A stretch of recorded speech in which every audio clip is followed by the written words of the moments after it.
السلام علیکم ورحمۃ اللہ وبرکاتہ۔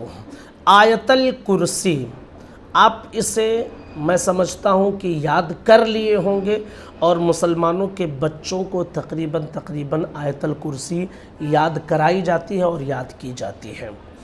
تیسرے پارے کے پہلے ہی صفحہ میں آیت الکرسی موجود ہے اور اس کی بہت زیادہ فضیلتیں بھی موجود ہیں۔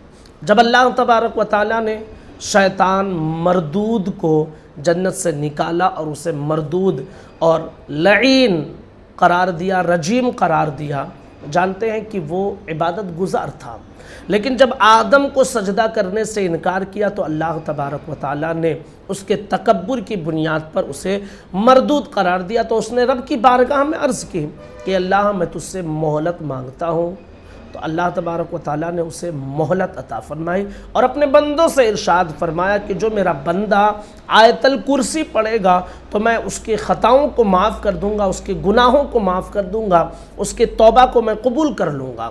تو شیطان نے یہ سوچا کہ میں زندگی بھر بہکاؤں گا اور جب قیامت قریب آنے والی ہوگی تو آیت الکرسی پڑھ لوں گا اور اللہ مجھے معاف کر دے گا، لیکن اللہ کی قدرت کہ وہ قرب قیامت جب وہ چاہے گا تو اللہ تبارک و تعالیٰ اس چیز کو اس کے ذہن سے ہی ختم کر دے گا اور وہ آیت الکرسی نہیں پڑھ پائے گا، اپنی مردودیت کی وجہ سے اور اپنی صفت رجیمی کی وجہ سے۔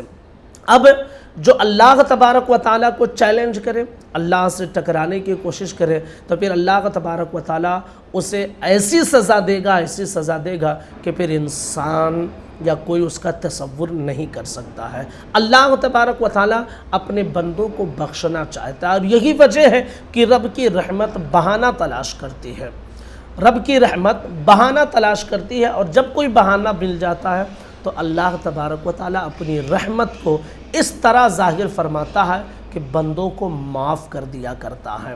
تو آیت الکرسی کی فضیلت کے حوالے سے اللہ کے رسول صلی اللہ علیہ وسلم ارشاد فرماتے ہیں کہ یہ ایک بہت بڑی دولت ہے۔ جب کوئی بندہ آیت الکرسی پڑھ کر اپنے گھر کے دروازے کو بند کر دیتا ہے تو اسے کوئی نہیں کھلوا سکتا ہے، یعنی کوئی اس کو نقصان نہیں پہنچا سکتا ہے۔ جب کوئی بندہ آیت الکرسی پڑھ لیتا ہے تو فرشتے اس کی حفاظت کرتے ہیں۔ جو بندہ صبح میں آیت الکرسی پڑھتا ہے تو شام تک فرشتوں کی حفاظت میں رہتا ہے، اور موت کے علاوہ کوئی چیز اسے نقصان نہیں پہنچا سکتی ہے۔ اسی طرح جو بندہ شام میں پڑھتا ہے تو وہ صبح تک فرشتوں کی حفاظت میں رہتا ہے، موت کے علاوہ کوئی نقصان اسے نہیں ہو سکتا ہے۔ تمام پریشانیوں سے اللہ تبارک و تعالیٰ اسے محفوظ فرما دیتا ہے۔ تو جتنا ممکن ہو، کوئی تعداد فکس نہیں ہے، صبح شام آپ پڑھیں، 5 وقتہ نمازوں کی پابندی کریں، اور ہر نماز کے بعد جتنا بھی موقع ملے آیت الکرسی پڑھ لیں۔ اس میں اللہ تبارک و تعالیٰ نے بہت سے راز کو پنہا رکھا ہے، بہت سے رازوں کو اس میں چھپا کر رکھا ہے۔ تو آیت الکرسی پڑھیں، وظیفے میں داخل کریں اور اس کے فوائد بھی حاصل کریں۔ گزارش ہے کہ اس کلپ کو تمام لوگوں تک ضرور شیئر کریں۔ السلام علیکم ورحمۃ اللہ وبرکاتہ۔